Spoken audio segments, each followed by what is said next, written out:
Halo, Assalamualaikum warahmatullahi wabarakatuh.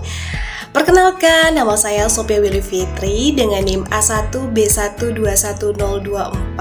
Saya merupakan mahasiswi program studi Pendidikan Bahasa dan Sastra Indonesia, Fakultas Keguruan dan Ilmu Pendidikan Universitas Jambi.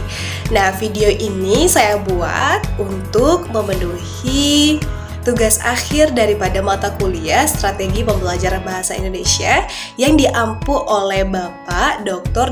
Andus Hari Sudarto Harjono MPD beserta Ibu Lucia Oktriwidi MPD. Nah, pada kesempatan kali ini saya membuat video. Nah, saya akan bercerita tentang pengalaman belajar, kemudian manfaat serta kendala yang saya hadapi selama proses pembelajaran. Kalau bicara tentang pengalaman belajar, ya saya menginjak di semester 4. Ketika saya semester 3, lalu saya sangat semangat untuk menanti semester 4. Lalu saya mengecek si akad untuk melihat mata kuliah apa saja yang saya pelajari ketika nanti saya di semester 4. Nah, ternyata ketika sudah di semester 4 saya melihat mata kuliah ada yang namanya itu Strategi Pembelajaran Bahasa Indonesia. Saya berpikir, wah ternyata dalam mengajar pun kita harus memiliki strategi begitu. Jadi saya sangat penasaran, sebenarnya mata kuliah Strategi Pembelajaran Bahasa Indonesia ini tuh membahas apa sih begitu. Kemudian singkat cerita sudah masuk di kelas pada semester 4 pertama kali saya bertemu dengan Bapak Hari, kemudian Ibu Lucy. Nah, beliau menjelaskan bahwasanya dalam mengajar itu kita memerlukan yang namanya strategi. Kemudian beliau juga menjelaskan strategi itu apa, kemudian kegunaannya untuk apa, begitu. Setelah saya mencerna dan saya mengikuti proses pembelajaran, saya menyadari betul bahwasannya dalam mata kuliah Strategi Pembelajaran Bahasa Indonesia ini sangat banyak memiliki manfaat. Kenapa demikian? Karena ketika kita ingin menjadi seorang pendidik, kita harus memiliki strategi untuk mengajar kepada peserta didik, karena kita tahu bahwasannya peserta didik itu sangat beragam. Artinya individu satu dengan individu dua itu sangat berbeda, atau kita bisa bilangnya itu pembelajaran berdiferensiasi. Ada yang peserta didik senangnya belajar audio, ada yang senangnya belajar visual, bahkan ada yang senang keduanya yaitu audio visual. Nah, dengan strategi pembelajaran ini kita bisa melihat begitu apa yang diinginkan oleh peserta didik kita sehingga tujuan daripada pembelajaran itu dapat tercapai. Jadi sangat banyak manfaat dari strategi pembelajaran bahasa Indonesia ini ketika kita menjadi pendidik nantinya. Nah, di mana pada strategi pembelajaran bahasa Indonesia ini ada beberapa strategi yang bisa kita gunakan. Strategi itu ada strategi ingatan, kemudian kognitif, kemudian metakognitif, afektif, sosial, inquiry, kemudian kompensasi, berbasis masalah, kooperatif, kemudian sosial, berbasis proyek, dan masih banyak lagi.